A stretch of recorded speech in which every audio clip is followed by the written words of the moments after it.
13 April 1919 Jallianwala Bagh માનવ જાતિનો સૌથી મોટો હત્યાકાંડ. આ હત્યાકાંડે હંમેશને માટે ગોરા અંગ્રેજના ચરિત્ર ઉપર કાળો ડાઘ લગાડી દીધો.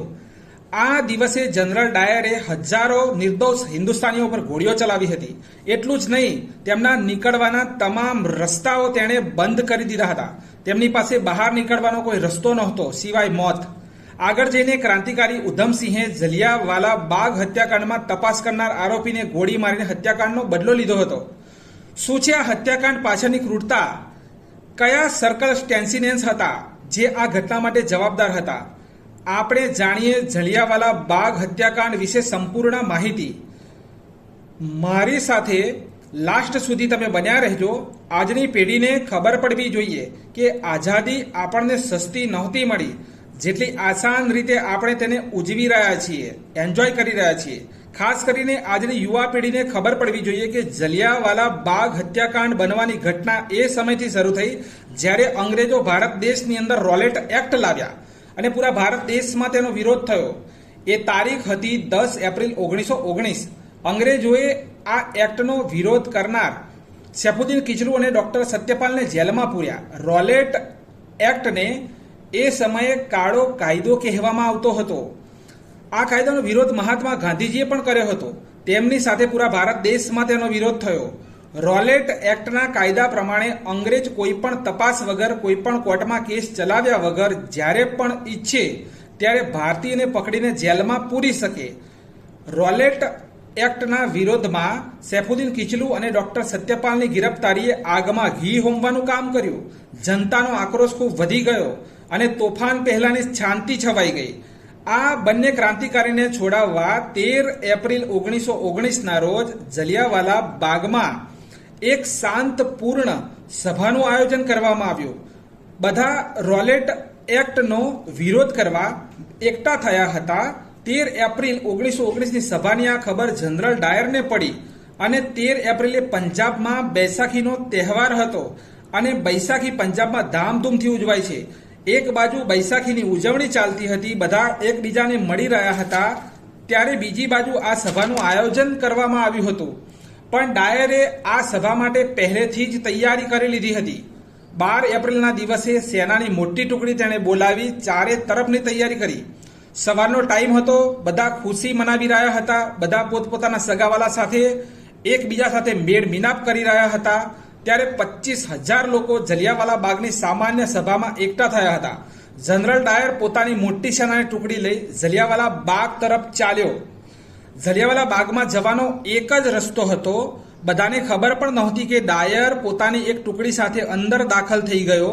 જલિયાવાલા બાગના મેઇન ગેટના મોઢા ઉપર તેણે તોપ મૂકી દરવાજો બંધ કરી દીધો. સેનાની ગોઠવણી પછી કોઈ પણ ચેતવણી આપ્યા વગર અંધાધૂંધ ફાયરનો ઓર્ડર આપી દીધો. તેના સૈનિકોએ બંદૂકનું મોઢું ખોલી ફાયરિંગ શરૂ કરી દીધું. જનરલ ડાયર 50 રાઇફલની ખુકરી લઈને પહોંચ્યો હતો. પહેલેથી જ ડાયર બધું નક્કી કરી પહોંચ્યો હતો. 10 મિનિટમાં 1600 ગોળી ફાયરિંગ થયું, જેમાં ભાગવાનો પણ મોકો કોઈને મળ્યો ન હતો. ફાયરિંગમાં ગોળી લોડ કરવા માટે જે સમય હતો એ જ શાંત હતો. બાકી ફાયરિંગ અંધાધૂંધ ચાલતું હતું. મહિલા, ઘરડા, જવાન, બાળકો ત્યાંથી જીવ બચાવી ભાગવા લાગ્યા. લોકોએ ત્યાં આવેલ કૂવામાં કૂદી જીવ બચાવવાની કોશિશ કરી, પણ કોઈ ફરક ના પડ્યો. ઘણા લોકોએ દિવાલ પર કૂદી જવાની કોશિશ કરી, તો પણ કોઈ ફાયદો ન થયો. જનરલ ડાયરના સૈનિકોએ જલિયાવાલા બાગ હત્યાકાંડની સામાન્ય સભાના લોકોને શોધીને માર્યા હતા. કૂવામાં જે લોકો કૂદ્યા હતા તેમાંથી 120 લોકોની લાશ બહાર કાઢવામાં આવી હતી. કૂવો કૂદવાવાળાના લોહીથી ભરાઈ ગયો હતો. આજે પણ આ કૂવાને ખૂની કૂવા તરીકે ઓળખવામાં આવે છે. હજી સુધી આ બાગની દિવાલો ઉપર ગોળીઓના નિશાન મોજૂદ છે. લગભગ 10 મિનિટ ચાલેલા આ ફાયરિંગ પછી જનરલ ડાયર રાક્ષસની જેમ હસતો હસતો બહાર નીકળ્યો હતો. એટલું જ નહીં, અમૃતસરના રોડ ઉપર જે ભારતીય દેખાય તેમને પણ ગોળી મારવામાં આવતી હતી. મારનારને તોપની પાછળ તે દોરડાથી બાંધી અને ઢસડીને લઈ જતો હતો. આ હત્યાકાંડ બાદ અંગ્રેજોએ પોતાના આંકડા રજૂ કર્યા. તેમના આંકડા મુજબ આ નરસંહારમાં 379 લોકોની મૃત્યુ થઈ હતી, પણ મરનારની સંખ્યા કંઈક અલગ જ હતી. તેમાં હજારો લોકોના જીવ ગયા હતા. હૃદયને હલાવી નાખે તેવી ઘટનાએ આખા દેશને હલાવી દીધો. ચારે બાજુ આ ઘટનાની નિંદા થવા લાગી. આ હત્યાકાંડની તપાસ માટે માઇકલ ઓ ડવાયરની નિમણૂક કરવામાં આવી હતી. જનરલ ડાયરે કહ્યું, મેં ગોળી ન ચલાવી હોત તો આ ભીડ મને મારી નાખત. ગોળી ચલાવવી મારી મજબૂરી હતી. માર્શલ લોનું ઉલ્લંઘન થાત. માઇકલ ઓ ડવાયર આ હત્યાકાંડની તપાસ માટે આવ્યો હતો, જે જનરલ ડાયરનો મિત્ર હોવાના કારણે તેના પક્ષમાં તેણે જવાબ આપ્યો. ત્યારબાદ આગળ જઈ હત્યાકાંડની તપાસ માટે હન્ટર કમિશનની નિમણૂક થઈ. ફાઇનલ જનરલ ડાયરને સાચો ગણવામાં આવ્યો. અંગ્રેજ અધિકારીઓએ તેને પ્રમોશન આપ્યું, પણ ફાઇનલ રિપોર્ટમાં કહેવામાં આવ્યું કે જનરલ ડાયરને બ્રિટનમાં રહીને જ સર્વિસ કરવી પડશે. હવે તે ભારત આવી શકશે નહીં. આ હત્યાકાંડમાં જીવિત રહેલ ઉધમસિંહ જલિયાવાલા બાગ હત્યાકાંડમાં હાજર હતા. આટલી ગોળીઓ ચાલ્યા છતાં પણ તેઓ બચી ગયા.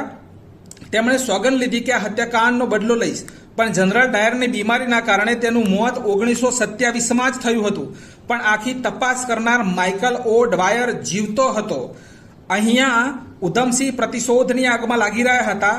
તેમણે ગદર નામની એક પાર્ટી હતી તેને જોઈન કરી. તેમના માતા પિતાનું પણ મૃત્યુ થયું હતું. તેનું લક્ષ્ય હતું માઇકલ ઓ ડવાયર, પણ તે ઇંગ્લેન્ડમાં હતો એવી જાણકારી તેમને મળી. ઇંગ્લેન્ડ જવા માટે તેઓ તૈયાર થઈ ગયા. તેમણે મહેનત કરી, પૈસા ભેગા કર્યા. પહેલા તેઓ અમેરિકા ગયા, ત્યાંથી તેઓ ઇંગ્લેન્ડ પહોંચ્યા. ઇંગ્લેન્ડમાં એક રેસ્ટોરન્ટમાં તેઓ કામ કરવા લાગ્યા. રેસ્ટોરન્ટમાં કામ કરતા કરતા પૈસા ભેગા કરી રહ્યા હતા, કેમ કે તેમણે રિવોલ્વર બંદૂક ખરીદવી હતી. ઉધમસિંહ પોતાના લક્ષ્યની નજીક પહોંચ્યા. 1940માં આવેલ ક્રેન્સ્ટન હોલમાં ઈસ્ટ ઇન્ડિયા એસોસિએશન અને રોયલ એજન્સી સોસાયટીની મિટિંગ થવાની હતી. આ મિટિંગમાં માઇકલ ઓ ડવાયર ચીફ ગેસ્ટ હતો. ઉધમસિંહ એક પુસ્તકમાં રિવોલ્વર છુપાવી લઈ ગયા. પુસ્તકના પાનાને એવી રીતે કટ કર્યા હતા તેમાં રિવોલ્વરના આકાર પ્રમાણે સેટ થઈ જાય. એની વચ્ચે રિવોલ્વર સંતાડીને લઈ ગયા. તેઓ ત્યાં ગયા, સૌથી આગળ જઈને બેઠા. પછી માઇકલ ઓ ડવાયરના સ્ટેજ ઉપર આવવાની રાહ જોઈ રહ્યા હતા. માઇકલ ઓ ડવાયર જેવો તેમની સામે આવ્યો, તેમણે તેના ઉપર 3 ગોળીના પ્રહાર કર્યા. તેઓ ત્યાંથી ભાગ્યા નહીં અને કહ્યું કે મેં 21 વર્ષ પછી જલિયાવાલા બાગ હત્યાકાંડનો બદલો લીધો છે. ઉધમસિંહ ગિરફ્તાર થઈ ગયા પછી 31 જુલાઈ 1940ના રોજ તેમને ફાંસી આપવામાં આવી હતી. જલિયાવાલા બાગ હત્યાકાંડના આરોપીના નામ સરખા છે, જે પરીક્ષામાં આજે પણ કન્ફ્યુઝન છે. જે ગુનેગાર હતો તે જનરલ ડાયર 1927માં મૃત્યુ પામ્યો, અને જેને બચાવ્યો તે હતો રેજલેન્ડ ઓ ડવાયર, જેને શહીદ ઉધમસિંહે માર્યો હતો. આ આઝાદી આપણને કઈક લોકોએ બલિદાન આપ્યા છે. આપણે હવે ફરજ અને આપણું કર્તવ્ય છે કે આઝાદીને હંમેશા જાળવી રાખીએ અને સદાય તેનું પાલન કરીએ.